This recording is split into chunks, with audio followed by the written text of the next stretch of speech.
갈라디아서 3장 23절에서 29절까지 보겠습니다. 믿음이 오기 전에 우리는 율법 아래 매인 바 되고 계시될 믿음의 때까지 갇혔느니라.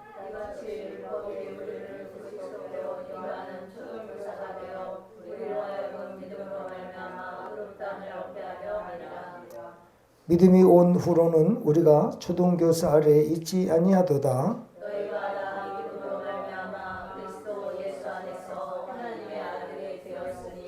누구든지 그리스도 합하기 위하여 세례를 받는 자는 그리스도로 옷 입었느니라. 너희는 유대인이나 헬라인이나 종이나 자유인이나 남자나 여자나 다 그리스도 예수 안에서 하나이니라. 다 같이 너희가 그리스도의 것이면 곧 아브라함의 자손이요 약속대로 유업을 이을 자니라. 아멘. 오늘 계속 갈라디아서는 율법과 믿음에 대해서 설명을 하고 있음을 볼 수가 있지요. 성경에 보면 율법이라는 말이 굉장히 많이 나옵니다. 로마서에서도 또 고린도 전후서에도 율법이 많이 나오죠. 그래서 에베소에서도 율법이 나오는데, 율법은 뭐냐면 우리 인간이 하나님을 섬길 때에 그 하나님의 섭리를 알지 못하고 하나님을 믿는다 하고 섬긴다고 하고, 우리가 어떤 정확한 은혜 없이 알지 못하고 그냥 막연하게 하는 거예요. 그리고 우리가 또 세상을 살아가면서 이 세상에 태어나 가지고 온갖 죄악을 일삼는데, 그 죄악을 일삼는 가운데에서 우리들이 죄를 지으면 그 죄를 죄로 여기지를 않아요. 그래서 하나님은 우리에게 하나님을 섬기는 법과 세상에서 윤리와 도덕적인 삶을 살아갈 수 있게끔 법을 주셨어요. 그래서 크게 두 가지로 보면 하나님을 섬기는 법 1계명에서 4계명, 또 인간이 인간을 섬기는 계명 5계명에서 10계명까지 주었어요. 근데 거기에 특히 한 가지 더 할 것이 있는데, 그것은 뭐냐면 제사법이에요. 제사법. 근데 이 제사법이 굉장히 중요해요. 구약에 보면 죄 지은 사람이 양을 한 마리 데려다 놓고 머리에 손을 얹어서 자기 죄를 고백을 해요. 고백을 하면, 고백이 끝나면 그 양을 잡아요. 피를 빼고 또 그 다음에 그 사체는 본제단, 불 태우는 제단에다가 올려놓고 태워버리고, 또 그 다음에 그 피는 대제사장이 지성소에 들어가서 피의 제사를 드려요. 이 법이 굉장히 중요한데, 이것이 뭐냐면 우리 하나님 앞에 영광 돌리고 예배 드릴 수 있는 가운데에서 최고의 은혜는 무엇이냐면 우리 죄를 해결하는 거예요. 죄를 해결해야 된다. 근데 우리 인간은 스스로 죄를 해결할 수가 없어요. 그래서 우리 인간 대신에 양이 죽어야만 했던 거죠. 근데 이 양을 잡아서 피의 제사를 드리는데, 이것이 인간의 뜻이 아니라 하나님께서 주신 법이에요. 이것이 율법이 율법. 윤리와 도덕적으로 이 세상을 살아가면서 인간과의 관계, 또 거래하는 거, 또 같이 더불어 살아가는 이 삶 속에서 짓는 죄악들, 이거는 윤리와 도덕법으로 다스렸어요. 제일 중요한 것은 그 제사법이 중요한데, 이 제사법에 대해서 이 제사법이 완전하지 않은 거예요. 왜냐하면 인간의 죄를 해결할 때마다, 죄의 문제를 해결할 때마다 양을 계속 잡아야 되거든요. 제사를 끊임없이 드려야 되거든요. 그러면 여기에 뭐가 수반이 되어지냐면 우리의 행위가 수반되어지, 행위. 그러니까 우리가 육신으로 노력해서 그 양을 잡고 피의 제사를, 그것도 1년에 한 번씩 대제사장이 가서 우리 죄를 대신해서 피의 제사를 드려드릴 때에 우리 죄가 용서된다고 그렇게 가르치는 거예요. 그러면 이 법이요 완전하지 않아요. 다만 자 어떤 실물을 가리킬 때 실물에 대한 설명을 할지언정 실물은 아니거든요. 어떤 존재를 예수님을 가리켜서 그분이 실제 우리의 구원자인데 이 구원자에게 나가는 길을 뭐로 말씀하는 거냐면 율법으로 말씀하는데 그 율법의 핵심이 뭐냐면 제사법이라고요. 그래서 그 제사법을 가리키고 윤리와 도덕법을 가리키는 데서 이 법으로 말미암아 구원이 완성되지 못해요. 그래서 하나님께서는 자 오늘 본문 말씀에 한번 보겠습니다. 율법이라는 것을 설명을 할 때 뭐라고 얘기를 하시냐면 3장 23절에 믿음이 오기 전에 우리는 율법 아래에 매인 바 되고 계시될 믿음의 때까지 갇혔었다. 이같이 율법이 우리를 그리스도에게로 인도하는 초등교사가 되어 우리로 하여금 믿음으로 말미암아 의롭다 함을 얻게 하려 함이라. 믿음이 온 후로는 우리가 초등교사 아래 있지 아니하도다 그랬어요. 그러면 이제 여기 통합성경으로 이게 번역되기 전에는 몽학선생이라고 그랬어요. 이 몽학선생이 오늘 말하자면 여기 본문에 의하면 초등교사라고 말하고 있어요. 초등교사는 뭐냐면요. 사람이 태어나서 말을 배울 때부터 성년이 되기까지 이 세상 살아가는 법을 가리키는 사람이 초등교사예요. 그러면 초등교사가 사람이 태어나가지고 성인이 되어질 때까지 교육을 하다가 성인이 되어지면 초등교사는 떠나요. 더 이상 초등교사가 필요 없게 되잖아요. 그러면 과거의 율법을 가리키고 율법대로 살라고 하던 그런 교사가 예수님께서 이 땅에 오셔서 십자가를 지고 죽으신 3일에 부활하신 다음에는 이 초등교사가 필요가 없어졌어요. 왜냐하면 짐승을 잡아서 제사를 드리는 법을 파괴하고 없애버리고 그 대신 그 자리에 누가 들어가시냐면 예수님께서 들어가셔서 십자가를 지고 본인이 죽으셨어요.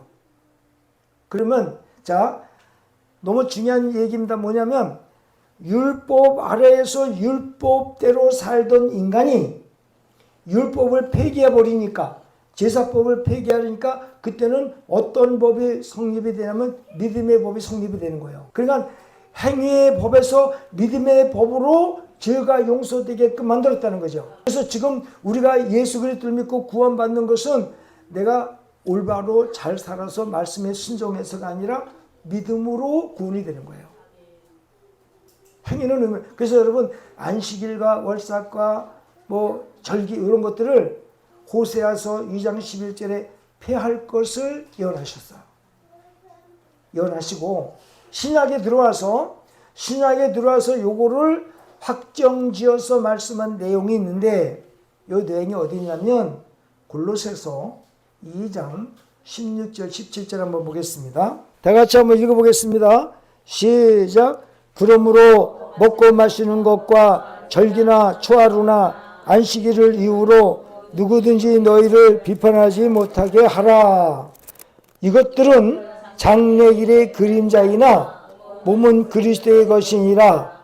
아무도 꾸며낸 겸손과 천세 숭배함을 이유로 너희를 정죄하지 못하게 하라. 그가 그 본 것에 의지하여 그 육신의 생각을 따라 헛되이 가장하고 머리를 붙들지 아니하는 자라. 온몸이 머리로 말미암아 마디와 힘줄로 공급함을 받고 연합되어 하나님의 자라는니라. 그러니까 무슨 얘기냐면 안식일, 월삭, 명절, 절기 이런 것들을 안 지킨다고 그런 식으로 살지 않는다고 비판하지 못하게 하라고 말이에요. 내가 행위로 구원받는다? 이제는 안 된다는 거예요. 제사법 자체가 없어졌기 때문에 내가 행동으로 제사 드려서 구원 얻는 법 아래에 있는 우리들을 이 법을 없애버렸어요.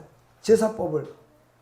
왜? 예수님이 그 법을 완벽하게 성취하셨기 때문에. 그래서 이 제사법은요, 완전하지 못했어요. 그림자 같은 거예요. 그림자. 그 그림자 같은 법을 하나님께서 없애버리시고 예수 그리스도의 실질로 실체가 등장했죠. 그러니까 율법 아래에 있던 자들이 율법 아래에서 예수님을 믿음으로 말미암아 자유를 얻게 된 거죠. 자유. 그래서 율법을 지킴으로 법을 지킴으로 말씀대로 살면서 구원은 안 되는 거예요. 누구를 믿어야 그렇게 됐죠. 자, 그러면 성경을 한번 찾아보겠습니다. 이게 너무 우리에게 중요한 교훈을 하고 있는데요. 히브리서 한번 가보겠습니다. 8장 7절 시작. 저 첫 언약이 무음하였더라면 둘째 것을 유구할 일이 없었으려니와 그랬죠. 첫 것은 뭐지요? 무슨 법이에요? 그 제사법이에요. 제사법이 만족하였더라면 두 번째 것을 요구할 일이 없었다. 그냥 그걸로 해결을 다 되는 거죠. 근데 둘째 것이 없어지면 세우지 않으면 안 되는 연약한 법이에요. 자, 그래서 13절 한번 읽어보겠습니다. 시작. 그래 언약이라 말씀하셨음에 첫 것은 낡아지게 하신 것이니 낡아지고 새하는 것은 없어져 가는 것이니라. 그러니까 제사법은 새하여질 수밖에 없고 낡아질 수밖에 없어요. 거기 그 자리를 완벽하게 대체해서 세우신 분이 누구냐? 예수님이에요. 예수님을 믿는 믿음의 법으로 그렇게 말씀하고 있음을 볼 수가 있죠. 10장 1절부터 읽어보겠습니다. 시작. 율법은 장차 올 좋은 그림자일 뿐이요 참 형상이 아니므로 해마다 늘 드리는 같은 제사로는 나오는 자들을 언제나 온전하게 할 수 없느니라. 그렇지 아니하면 섬기는 자들이 단번에 정결하게 되어 다시 죄를 깨닫는 일이 없으리니 어찌 제사 드리는 일을 그치지 아니하였으리요. 그러나 이제 해마다 죄를 기억하게 하는 것이 있나니 이는 황소와 염소의 피가 능히 죄를 없이 하지 못함이라. 그러므로 주께서 세상에 임하실 때에 이르시되 하나님이 제사와 예물을 원하지 아니하시고 오직 나를 위하여 한 몸을 예비하셨도다. 번제와 숙제제는 기뻐하지 아니하시나니 이에 내가 말하기를 하나님이여 보시옵소서. 두루마리 책에 나를 가리켜 기록된 것과 같이 하나님의 뜻을 행하러 왔나이다 하셨느니라. 뒤에 하시기를 주께서는 제사와 예물과 번제와 숙제제는 원하지도 아니하고 기뻐하지도 아니하셨다 하셨고 이는 다 율법을 따라 드리는 것이라. 그 후에 말씀하시기를 보시옵소서. 내가 하나님의 뜻을 행하러 왔나이다 하였으니 그 첫째 것을 폐하심은 둘째 것을 세우려 하심이라. 자, 여러분 이게요 사실은 목사님들도 또 그다음에 신학생들도 참 해석이 굉장히 어려운 부분들이 있어요. 이걸 확실히 정립을 해야 이해를 할 수 있는 부분인데 무슨 얘기냐면요. 해마다 짐승을 잡아서 제사 드릴 때에 그 짐승의 피가 죄를 완전히 할 수 없어요. 왜? 인간의 죄를 짐승이 대신한다는 것은 하나의 어떤 예표로 말하는 것이지 실제로 짐승의 피가 구약의 제사를 드렸을 때 짐승을 잡아서 드렸을 때 앞으로 오실 예수님을 믿는 믿음으로 이와 같이 짐승의 죽음같이 똑같은 우리의 인간의 죄를 해결하기 위해서 똑같이 인간으로 오시는 예수 그리스도를 믿음으로 말미암아 구원받는다는 것을 가리키는 말씀이지 이게 참 진실이 아니라는 거예요. 교훈하는 거죠. 그래서 자 여러분 성경을 한번 보겠습니다. 이거를 우리가 확실히 알아야 돼요. 내가 율법을 폐하러 온 줄 아느냐 완성시키러 왔다 그랬죠. 성경에 마태복음 5장 18절에서 19절 한번 보겠습니다. 시작. 내가 율법이나 선지자를 폐하러 온 줄로 생각하지 말라. 폐하러 온 것이 아니요 완전하게 하려 함이라. 진실로 너희에게 이르노니 천지가 없어지기 전에는 율법의 일천 계획도 결코 없어지지 아니하고 다 이루리라. 자 그럼 오늘 여기 히브리서에서는 폐했다 그 말이에요. 근데 예수님은 1.1획도 폐하지 않고 다 이루리라 그랬어요. 그러면 여러분 이것이 어떤 의미를 가지고 있냐면 제사법은 그냥 물러난 거지 제사법 자체를 없애버린 건 아니야. 그렇다면 성경에 이 구약 성경에 이 제사법을 아예 없애버려야 되거든요. 근데 그 제사법을 통해서 우리에게 교훈하는 것이 바로 이 제사법과 같은 방법으로 예수님께서 똑같이 한 인간의 모습으로 죄 없는 모습으로 오셔서 이 제사법과 똑같은 제사를 드려야만 된다는 교훈은 살아있는 거예요. 행위의 법만 폐하신 거예요. 행위의 법만. 그리고 믿음의 법으로 완성시켜 놓은 것인 거예요. 믿음의 법으로 완성시켜 놨다. 그래서 자 그러면 그 성경 내용이 호세아서 2장 11절에 있는데 행위로 제사 드리는 법은 폐한 거예요. 그거를 금지시켰어요. 근데 그 제사법의 정신은 살아있어요? 안 살아있어요? 그러니까 1.1획도 없어지는 말은 맞는 거예요. 그러나 행위로 우리의 행위로 말미암아 구원 얻는 법은 정지시켜놓고 대신 그 자리에 누가 들어가셨느냐? 예수님이 들어가신 거예요. 예수님을 믿기만 하면 우리가 양을 잡지 않아도 그 구약 제사 때처럼 제사를 드리지 않아도 예수 그리스도가 그 제사법의 역할을 완성시켰기 때문에 짐승이 하던 것을 예수 그리스도 자신이 만들어 놓았기 때문에 이 짐승을 잡아들이는 여러분 수고를 우리가 할 이유가 없다는 거죠. 그래서 우리가 구원 얻는 법은 우리의 수고로 우리의 노력으로 구원이 안 되게 돼 있어요. 이거를 다 끊어놨기 때문에. 그리고 이거를 하게 되면은요 우리 죄를 용서함 받을 때마다 계속 양을 잡아야 돼요. 예수 그리스도가 이 땅에 오셔서 십자가를 지실 것을 이 구약의 제사법을 통해서 예수님이 이 땅에 오셔서 이와 같이 죽어서 우리 죄를 해결할 것이라고 하는 사실을 여기서 교훈하는 내용이에요. 그림자 같은 역할을 하는 거예요. 그러니까 실제가 오시니까 이 그림자가 필요 있어요? 없어요? 없어요. 근데 그 정신은 살아있는 거예요. 그런 방법으로. 그 오늘 시브리서도 말했지만 그러나 제사법도 하나님께서 주신 것이지만은 짐승의 피 자체가 인간의 죄를 해결할 수 없다는 거죠. 누구의 피가 해당되는 거예요? 인간의 피가. 인간의 피가 해결돼. 인간은 죄를 지은 죄의 피를 가진 사람이기 때문에 우리 인간의 피 가지고는 안 돼요. 예수 그리스도의 피가 아니면 안 되는 거예요. 딱 한 분. 그래서 천하 인간의 구원을 얻을 만한 다른 이름을 우리에게 주시지 않았다 그랬어요. 자, 사도행전 4장 11절 12절 읽어봅니다. 시작. 이 예수는 너희 건축자들의 머리돌로서 진 모퉁이의 머리돌이 되었느니라. 다른 이로서는 구원을 받을 수 없나니 천하의 사람 중에 구원을 받을 만한 다른 이름을 우리에게 주신 일이 없으리라 하였더라. 자, 그러면 그 얘기를 하는 건 뭐냐면요.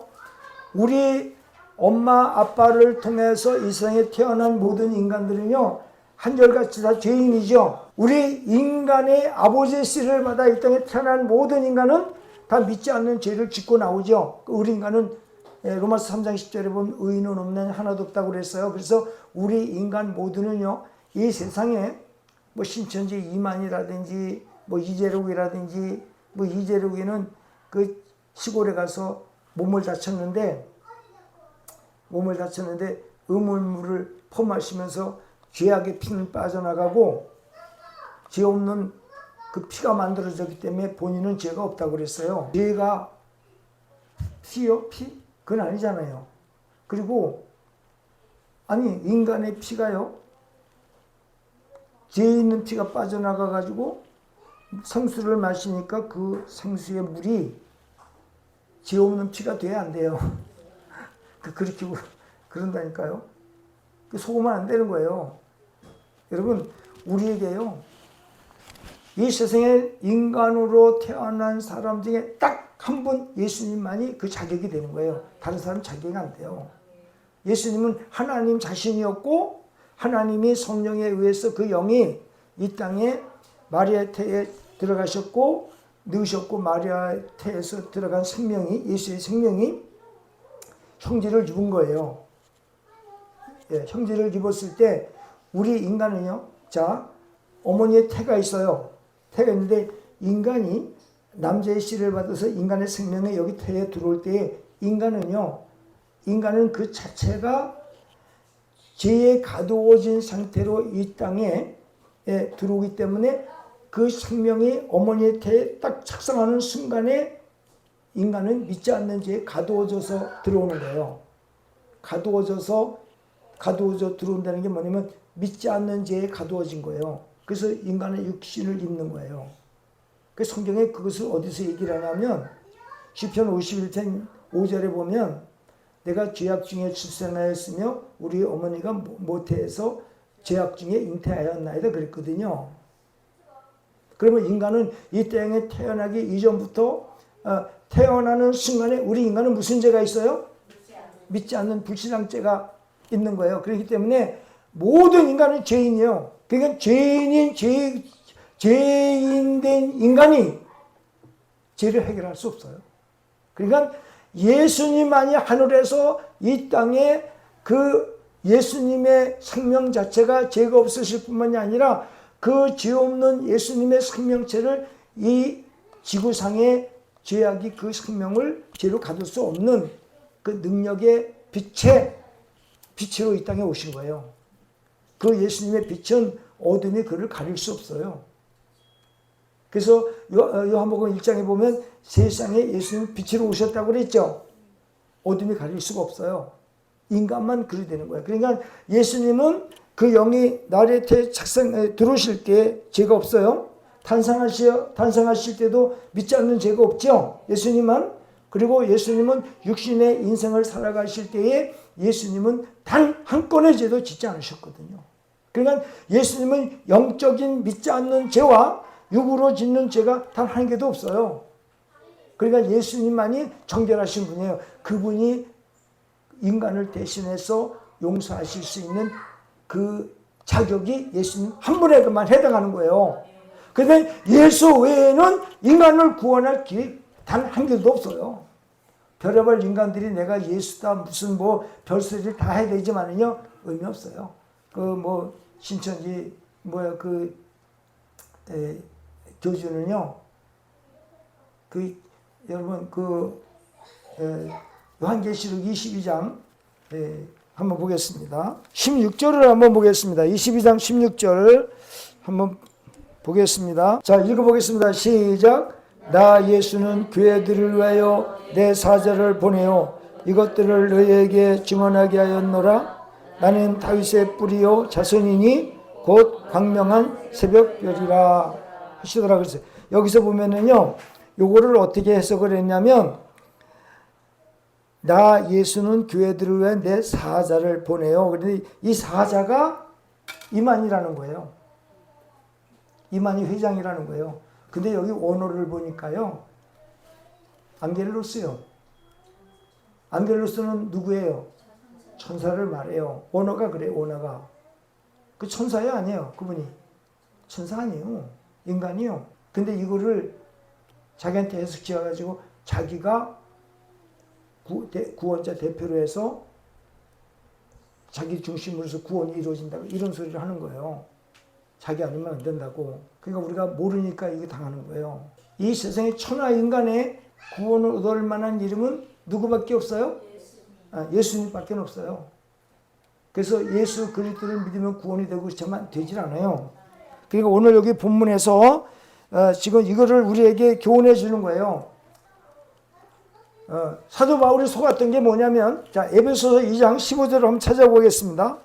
에베소 2장 15절. 사도 바울이 속았던 게 뭔가 하냐면 14절부터 한번 읽어보겠습니다. 시작. 그는 그의 화평이신 자라 그로 하나를 만드사 원수의 그 중간에 막힌 담을 자기 곁에로 하시고 법조문으로 된 계명의 율법을 폐하셨으니 이는 이 둘로 자기 안에서 한 세 사람을 지어 화평하게 하시고 또 십자가로 이 둘을 한 몸으로 하나님과 화목하게 하려 하심이라. 원수된 것을 십자가로 소멸하시고 또 오셔서 먼데 있는 너희에게 평안을 전하시고 가까운데 있는 자들에게 평안을 전하셨으니 이는 그로 말미암아 우리들이 한 성령 안에서 아버지께 나아감을 얻게 하려 하심이라. 아멘. 그렇게 된 거예요. 그러니까 그 원수된 것은 뭐냐면 율법을 지킴으로 우리가 구원을 얻는다는 착각을 하게 만드는 법. 이게 원수된 법이에요.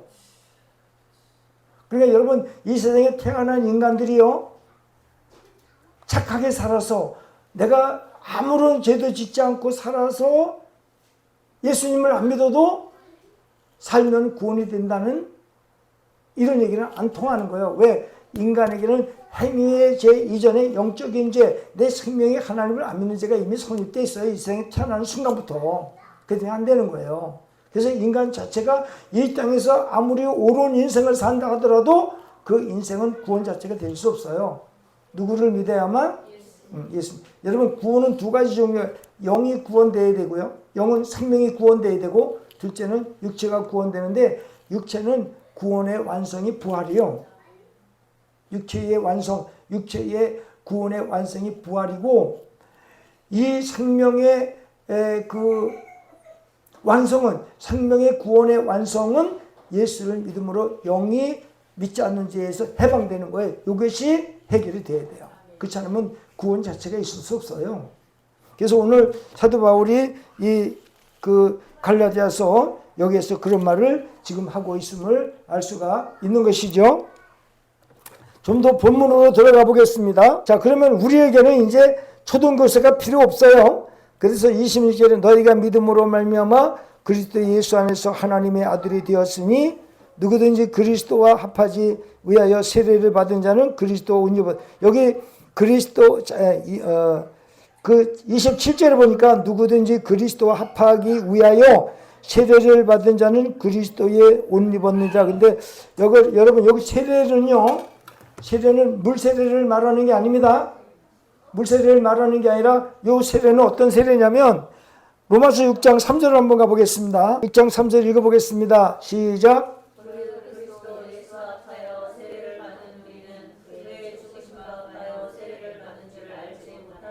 그러므로 우리가 그의 죽으심과 합하여 세례를 받음으로 그와 함께 장사되었나니 이는 아버지의 영광으로 말미암아 그리스도를 죽은 자 가운데서 살리심과 같이 우리로 또한 새 생명 가운데서 행하게 하려 함이라. 자, 그러면 이 얘기는 무슨 얘기냐면요, 우리가 예수를 믿을 때에 우리가요 실질적으로 우리의 육체는 살아있지만은 예수 그리스도를 믿는 순간에 예수 그리스도가 십자가에 죽으신 것 같이 우리도 같이 죽는 형상이 같이 영적으로 이루어지는 거예요. 그러면 여러분, 예수님께서 십자가에서 죽으실 때에 뭐 때문에 죽으신 거예요? 우리 죄 때문에 죽으셨잖아요. 그래서 실제로 예수님은 죄가 있어 없어요?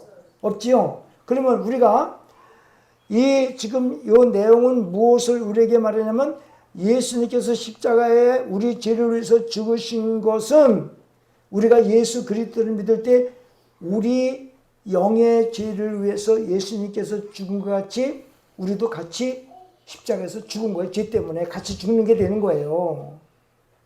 그러면 우리 죄 때문에 예수님께서 십자가에 죽으셨고 우리가 예수를 믿을 때에 우리가 같이 함께 죄에 대해 같이 죽게 되는 결과가 합해지는 거예요. 이게 죽음의 세례를 말해요. 그러면서 예수님이 십자가에 죽으시고 어디 들어가셨어요? 이 무덤에 들어가는 것까지 똑같아요. 이거는 여러분 영적인 현상입니다. 육적으로는 그런 게 없어요. 영적인 현상으로 예수 그리스도를 믿을 때 우리가 같이 십자가에 못 박아 죽는 것과 같은 효력이 발생하는 거예요. 근데 이 죽음으로 끝나는 게 무덤에 들어가는 것까지 똑같아요. 죽음에 들어가는 것과 똑같은데 여기서 예수님께서 3일 만에 무덤을 비워놓고 부활하셨죠. 이 부활은 우리들의 영상하고 관계되어 있어요. 자, 그러면 이것을 설명을 할 때 로마서 6장 3절 4절 한번 보겠습니다. 5절까지. 자, 시작. 그러므로 우리가 그의 죽으심에 합하여 세례를 받음으로 그와 함께 장사되었나니 이는 아버지의 영광으로 말미암아 그리스도를 죽은 자 가운데서 살리심과 같이 우리로 또한 새 생명 가운데서 행하게 하려 함이라. 만일 우리가 그의 죽으심과 같은 모양으로 연합한 자가 되었으면 또한 그의 부활과 같은 모양으로 연합한 자가 되리라.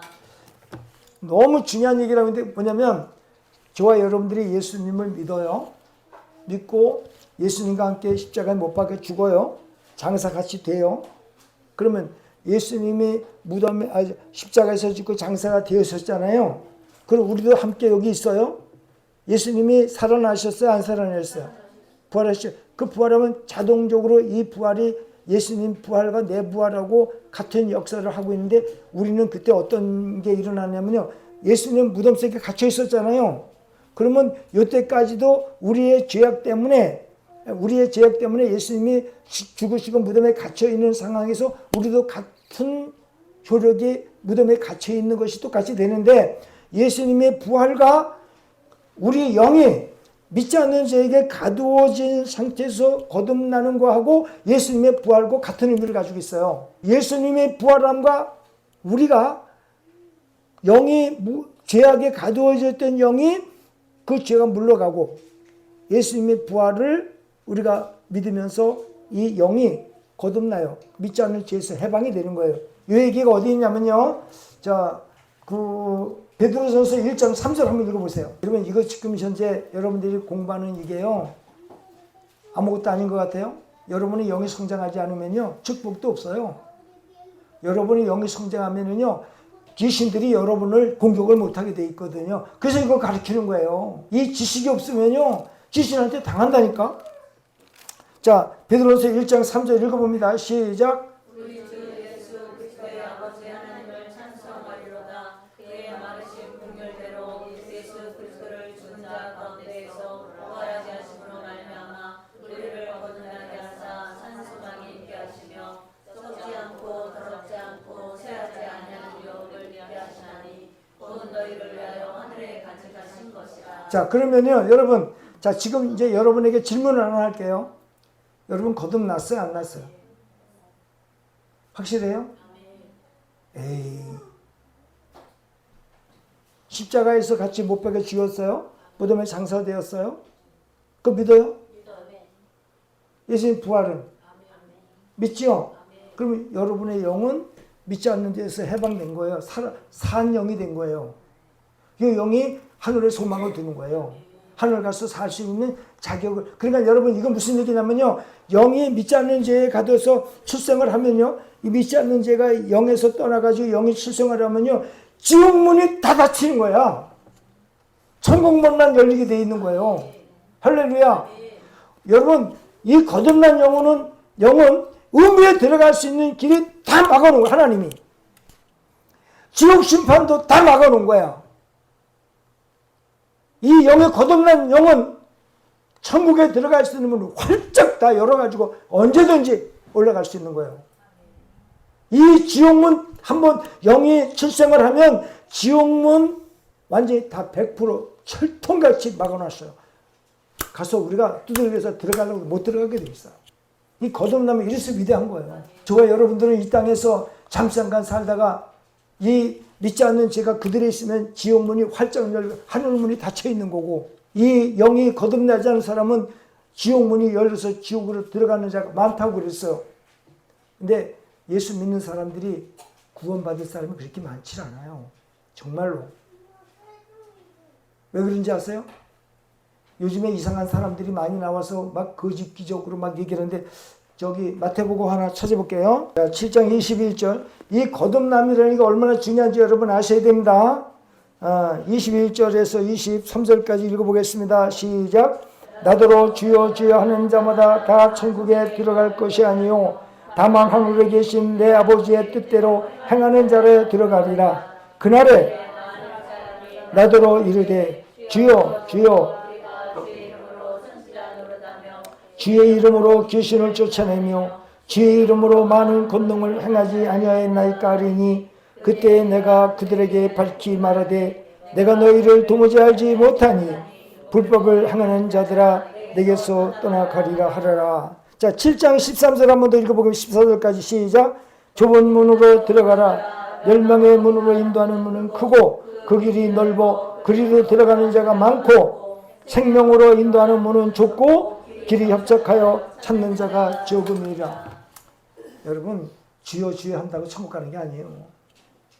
우리같이 거듭나야 들어가는 거예요. 아셨죠? 오늘날 우리 주변에 보면 이상한 짓 하는 사람들 너무 많아요. 예수의 이름으로 그것도. 그래서 이 세상에 주여 주의 이름으로 내가 귀신을 쫓아내며 선지한 노릇하며 많은 권능을 행하지 아니하였나이까. 그러나 예수님께서 하는, 난 너 몰라. 너 내 이름만, 너 실제로 너 나 믿지도 않고 내 이름만 팔아가지고 너 이상하게 사기꾼 짓 하다. 내가 널 어떻게 아니?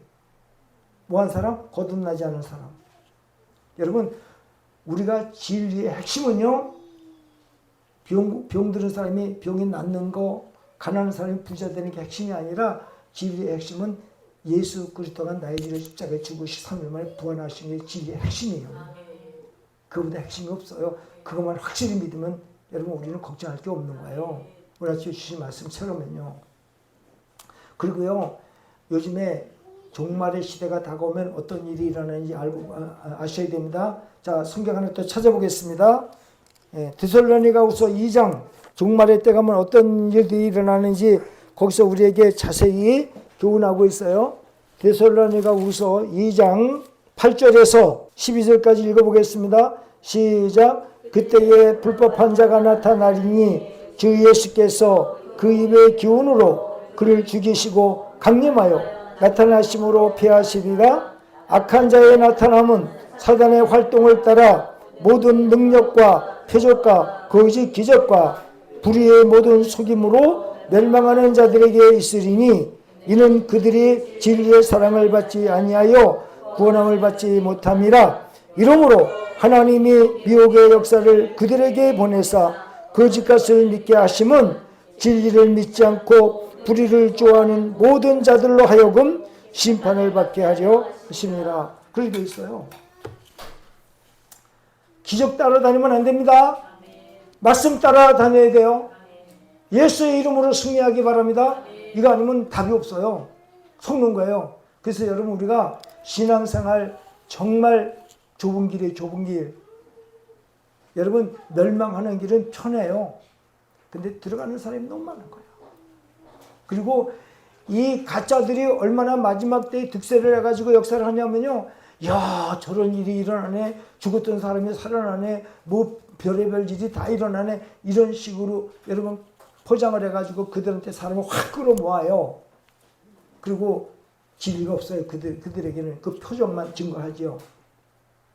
그러니까 우리는요, 이 주일날 오후 예배가 여러분들에게 영을 성장하게 하는 엄청난 능력을 행하는 거예요. 그래서 하나님은요, 우리에게 이것을 왜 가르쳐 주느냐 하면은 성경을 보겠습니다. 성경을 보겠습니다. 에베소서 4장 13절에서 14절 한번 보고요. 한번 보겠습니다. 이 진리를 알면은요, 세상 사람들한테 당하지 않아요. 속질 않아요. 이 귀신의 역사가 진리가 없는 사람들의 역사거든요. 어린아이이기 때문에 그래요. 자, 13절, 14절, 에베소서 4장 13절, 14절 읽어봅니다. 시작.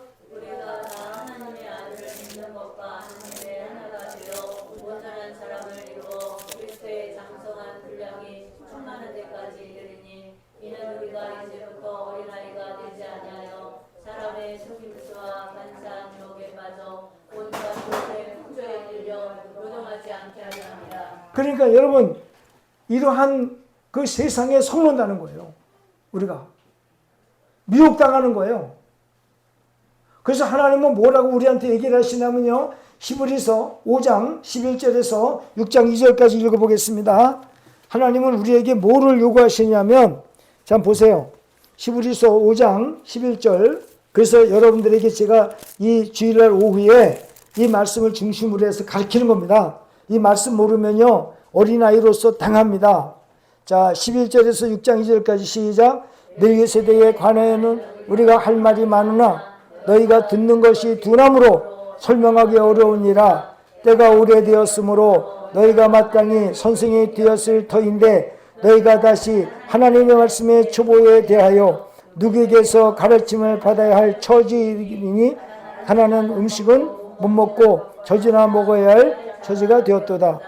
이는 젖을 먹는 자마다 어린아이니 의의 말씀을 경험하지 못한 자요 단단한 음식은 장성한 자의 것이니 그들은 지각을 사용함으로 연단을 받아 선악을 분별하는 자들이니라. 그러므로 우리가 그리스도의 도의 초보를 버리고 죽은 행실을 회개함과 하나님께 대한 신앙과 세례들과 안수와 죽은 자의 부활과 영원한 심판에 관한 교훈의 터를 다시 닫지 말고 완전한 대로 나아가기.